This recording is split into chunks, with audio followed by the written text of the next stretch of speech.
Hi ಎಲ್ರಿಗೂ ನಮಸ್ಕಾರ. Welcome back to Raj Nandini Kannada vlogs. ಇವತ್ತು ಬೆಳಿಗ್ಗೆನೇ ವ್ಲಾಗ್ನ ಸ್ಟಾರ್ಟ್ ಮಾಡಿದ್ದೀನಿ. ಟಿಫನು ಅವಲಕ್ಕಿ ಮಾಡ್ತಾಯಿದ್ದೀನಿ. ಶನಿವಾರ ಆಗಿರೋದ್ರಿಂದ ಒಂದೇ ಬಾಕ್ಸ್ ಇರುತ್ತೆ ಮಕ್ಕಳಿಗೆ, ಹಾಗಾಗಿ ಈಸಿ ಕೂಡ ಆಗುತ್ತೆ ನನಗೆ ಮಾಡೋದಕ್ಕೆ ಅಂತ ಅವಲಕ್ಕಿನ ಪ್ರಿಪೇರ್ ಮಾಡ್ತಾಯಿದ್ದೀನಿ. ಎಣ್ಣೆ, ಸಾಸಿವೆ, ಜೀರಿಗೆ, ಈರುಳ್ಳಿ, ಕರಿಬೇವು, ಹಸಿಮೆಣಸಿನ್ಕಾಯಿ ಇಷ್ಟನ್ನು ಹಾಕ್ಕೊಂಡು ಎಣ್ಣೆಲಿ ಫ್ರೈ ಮಾಡ್ಕೋತಾ ಇದ್ದೀನಿ. ಹಾಗೆ ರುಚಿಗೆ ತಕ್ಕಷ್ಟು ಉಪ್ಪನ್ನು ಸೇರಿಸಿ ಫ್ರೈ ಮಾಡ್ತಾಯಿದ್ದೀನಿ. ಸ್ವಲ್ಪ ಅರಿಶಿನ, ಟೊಮೊಟೊ ಕೂಡ ಸೇರಿಸ್ಕೋತಾ ಇದ್ದೀನಿ. ನಾನಿಲ್ಲಿ ಟೊಮೊಟೊನ ಜಾಸ್ತಿ ಹಾಕೋತಾ ಇಲ್ಲ, ಒಂದೇ ಒಂದು ಟೊಮೊಟೊನ ಹಾಕೋತಾ ಇದ್ದೀನಿ. ಟೊಮೊಟೊ ಇಷ್ಟ ಇಲ್ಲದೆ ಇರೋರು ನಿಂಬೆಹಣ್ಣಿನ ರಸ ಕೂಡ ಹಾಕೋಬೋದು. ಅವಲಕ್ಕಿನ 5-6 ಸತಿ ಚೆನ್ನಾಗಿ ತೊಳೆದು ನೆನೆಸಿಟ್ಕೊಂಡಿದ್ದೆ. ಅವಲಕ್ಕಿ ನನಗೆ ಅತಿಯಾಗಿ ಉದುದ್ರಾಗಿರಬಾರ್ದು. ಅನ್ನ ಹೇಗಿರುತ್ತೆ ಸಾಫ್ಟಾಗಿ ಅದೇ ರೀತಿ ಇರಬೇಕು. ಒಗ್ಗರಣೆ ಎಲ್ಲ ಹಾಕಿದ ಮೇಲೆ ಅವಲಕ್ಕಿನ ಸೇರಿಸ್ಕೊತಾ ಇದ್ದೀನಿ. ಅವಲಕ್ಕಿನ ಹಾಕಿ ಚೆನ್ನಾಗಿ ಮಿಕ್ಸ್ ಮಾಡ್ಕೋತಾ ಇದ್ದೀನಿ. ಫೈನಲಿ ಕೊತ್ತಂಬರಿ ಸೊಪ್ಪೆಲ್ಲ ಹಾಕಿ ಮಿಕ್ಸ್ ಮಾಡಿ ಬಾಕ್ಸ್ಗೆಲ್ಲ ಅವಲಕ್ಕಿನ ಹಾಕಿ ರೆಡಿ ಮಾಡಿಟ್ಟೆ. ಟಿಫನ್ ಕೆಲಸ ಎಲ್ಲ ಮುಗಿಸಿ ಮಗಳಿಗೆ ಜಡೆ ಹಾಕ್ತಾ ಇದ್ದೀನಿ. 7:15ಗೆ ಸ್ಕೂಲ್ ಬಸ್ ಬರೋದ್ರಿಂದ ಅಷ್ಟೊತ್ತಿಗೆ ಬೇಗ ರೆಡಿ ಆಗಬೇಕು. ಅವರು 7:15ಗೆಲ್ಲ ಬಸ್ ಬರೋ ಪಾಯಿಂಟ್ ಹತ್ರ ನಿಂತಿರಬೇಕು. ಇವತ್ತು ಬೆಳಿಗ್ಗೆನೇ ರಂಗೋಲಿ ಹಾಕೋದಿಕ್ಕಾಗಿರಲಿಲ್ಲ. ಮಕ್ಕಳು ಸ್ಕೂಲಿಗೆ ಹೋದ್ಮೇಲೆ ಸಿಂಪಲ್ಲಾಗಿ ರಂಗೋಲಿನ ಹಾಕೋತೀನಿ. ಡೈಲಿ ಸಿಂಪಲ್ ರಂಗೋಲಿನೇ ಹಾಕೋದು. ಯಾಕೆ ಅಂದರೆ ಸಂಜೆ ನನ್ನ ಮಗ ಬಾಲಾಡೋದ್ರಿಂದ ಇಲ್ಲಿ ರಂಗೋಲಿ ಇರೋದಿಲ್ಲ, ಹಾಗಾಗಿ ಸಿಂಪಲ್ಲಾಗಿ ಚಿಕ್ಕದಾಗಿ ರಂಗೋಲಿನ ಹಾಕೋತೀನಿ. ಮನೆ ಕೆಲಸ ಎಲ್ಲ ಮುಗಿಸಿ ನಾನು ಕೂಡ ಸ್ನಾನ ಮಾಡಿಕೊಂಡು ಇಡ್ಲಿಗೆ ಅಕ್ಕಿನ ನೆನೆಸ್ತಾ ಇದ್ದೀನಿ. ವಾರದಲ್ಲಿ ಒಂದಿನ ಇಡ್ಲಿ ಅಥವಾ ದೋಸೆಗೆ ನೆನೆಸ್ತೀನಿ. ಮಕ್ಕಳಿಗೆ ದೋಸೆ ಅಂದರೆ ಇಷ್ಟ, ಹಾಗಾಗಿ ಜಾಸ್ತಿ ದೋಸೆನ ಮಾಡ್ತಾ ಇರ್ತೀನಿ.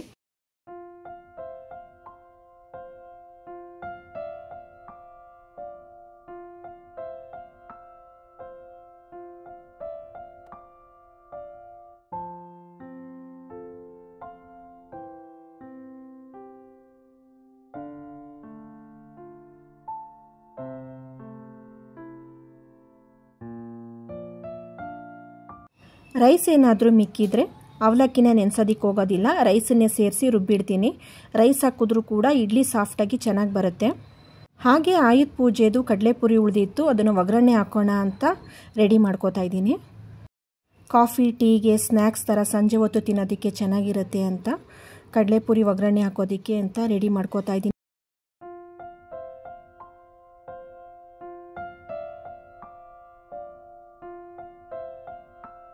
ಕಡಲೆಪುರಿ ಸ್ವಲ್ಪ ಮೆತ್ತಗಾಗಿತ್ತು, ಹಾಗಾಗಿ ಒಂದು ಪಾತ್ರೆಯಲ್ಲಿ ಸಣ್ಣ ಉರಿನಲ್ಲಿ ಇಡ್ತಾ ಇದ್ದೀನಿ. ಈ ರೀತಿ ಸಣ್ಣ ಉರಿನಲ್ಲಿ ಕಡಲೆಪುರಿನ ಹಾಕಿ ಇಡೋದ್ರಿಂದ ಮೆತ್ತಗಾಗಿರೋದೆಲ್ಲ ಏನಂತಾರೆ ಕ್ರಿಸ್ಪಿಯಾಗಿ ಚೆನ್ನಾಗಾಗುತ್ತೆ. ಹಾಗಾಗಿ ಈ ರೀತಿ ಒಗ್ಗರಣೆ ಹಾಕೊಳ್ಳೋದಕ್ಕೆ ಮುಂಚೆ ಈ ರೀತಿ ಸಣ್ಣ ಉರಿನಲ್ಲಿ ಒಂದು ಪಾತ್ರೆಯಲ್ಲಿ ಕಡಲೆಪುರಿನ ಹಾಕಿಡ್ತಾ ಇದ್ದೀನಿ. ಮಧ್ಯೆ ಈ ರೀತಿ ಮಿಕ್ಸ್ ಮಾಡ್ತಾ ಇರಬೇಕು. ಹಾಗೆ ಒಣಮೆಣಸಿನ್ಕಾಯಿನ ಕಟ್ ಮಾಡಿ ಇಟ್ಕೋತಾ ಇದ್ದೀನಿ. ಖಾರ ನಮಗೆ ಎಷ್ಟು ಬೇಕು ನೋಡಿಕೊಂಡು ಒಣಮೆಣಸಿನ್ಕಾಯಿನ ಕಟ್ ಮಾಡಿ ಇಟ್ಕೋತಾ ಇದ್ದೀನಿ. ನಾನಿಲ್ಲಿ ಹಸಿ ಮೆಣಸಿನ್ಕಾಯಿ ಹಾಕ್ತಾಯಿಲ್ಲ ಮತ್ತು ಚಿಲ್ಲಿ ಪೌಡ್ರು ಕೂಡ ಹಾಕ್ತಾಯಿಲ್ಲ, ಒಣಮೆಣಸಿನ್ಕಾಯಿನೇ ಹಾಕ್ತಾಯಿದ್ದೀನಿ.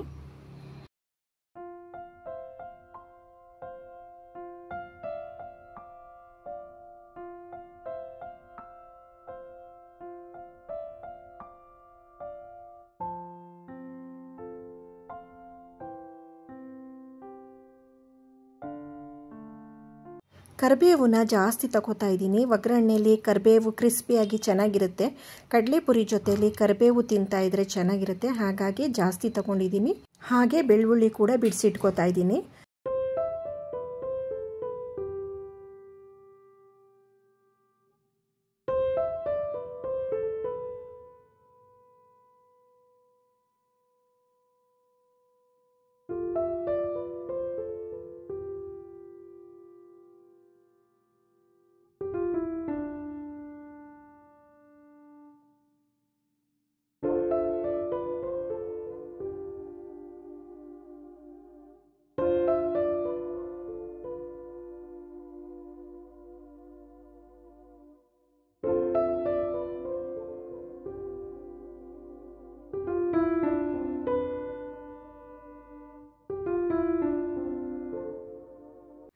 ಕಡಲೆಪುರಿ ಒಗ್ಗರಣೆಗೆ ಎಣ್ಣೆ, ಸಾಸಿವೆ, ಕಡಲೆ ಬೀಜನ ಜಾಸ್ತಿ ತಗೊಂಡಿದ್ದೀನಿ. ಕಡಲೆ ಬೀಜ ಮಧ್ಯದಲ್ಲಿ ಸಿಕ್ಕಿದ್ರೆ ಚೆನ್ನಾಗಿರುತ್ತೆ ಅಂತ ಜಾಸ್ತಿ ಕಡಲೆ ಬೀಜನ ಹಾಕೋತಾ ಇದ್ದೀನಿ.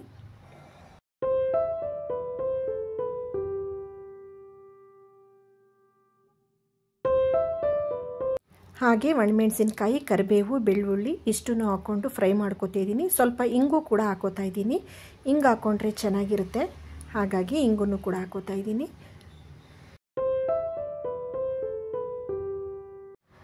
ಕಡಲೆನ ಇವಾಗ ಸೇರಿಸ್ಕೊತಾ ಇದ್ದೀನಿ. ಮುಂಚೆನೇ ಕಡಲೆ ಹಾಕೋದ್ರಿಂದ ಬೇಗ ಅದು ಫ್ರೈ ಆಗಿಬಿಡುತ್ತೆ. ಹಾಗಾಗಿ ನಾನು ಇಷ್ಟೆಲ್ಲ ಒಗ್ಗರಣೆ ಎಲ್ಲ ಹಾಕಿದ ಮೇಲೆ ಕೊನೆಯಲ್ಲಿ ಕಡಲೆ ಪಪ್ಪನ್ನು ಹಾಕಿ ಫ್ರೈ ಮಾಡ್ತಾ ಇದ್ದೀನಿ.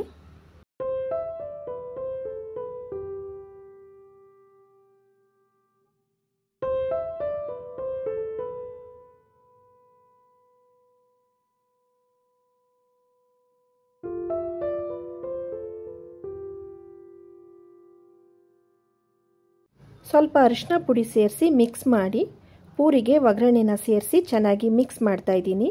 ಸ್ವಲ್ಪ ಅರ್ಧ ಸ್ಪೂನಷ್ಟು ಸಕ್ಕರೆ ಕೂಡ ಸೇರಿಸ್ತಾ ಇದ್ದೀನಿ. ಬೇಕಾದರೆ ಸಕ್ಕರೆ ಹಾಕೋಬಹುದು, ಒಂದು ಅರ್ಧ ಸ್ಪೂನಷ್ಟು. ಯಾರಿಗಿಷ್ಟ ಇಲ್ಲ ಅವರು ಸಕ್ಕರೆ ಹಾಕೊಳ್ಳೋದೇನು ಬೇಡ, ಆದರೂ ಸಕ್ಕರೆ ಹಾಕ್ಕೊಂಡ್ರೆ ಅದ್ರದ್ದು ಟೇಸ್ಟ್ ಇನ್ನೂ ಚೆನ್ನಾಗಿರುತ್ತೆ.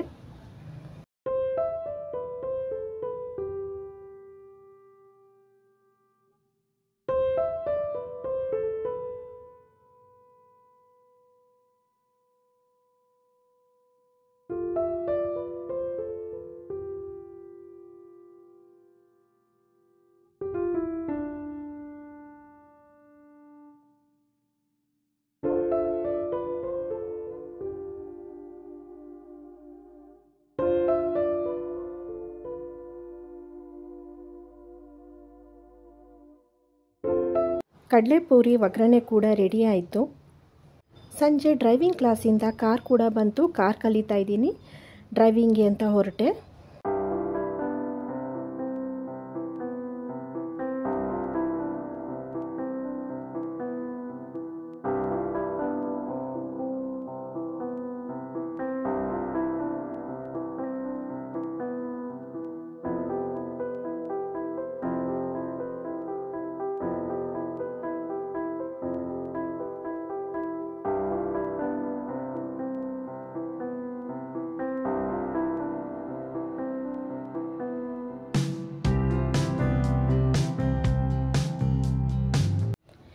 ನಿಮ್ಮ ಟೈಮ್ ಕೊಟ್ಟು ನನ್ನ ವಿಡಿಯೋ ನೋಡಿದ್ದಕ್ಕೆ ಥ್ಯಾಂಕ್ ಯು ಸೋ ಮಚ್. ಹೀಗೆ ನನ್ನ ವಿಡಿಯೋ ಇಷ್ಟ ಆದರೆ ಲೈಕ್ ಮಾಡಿ, ಸಬ್ಸ್ಕ್ರೈಬ್ ಮಾಡಿ. Thank you for watching.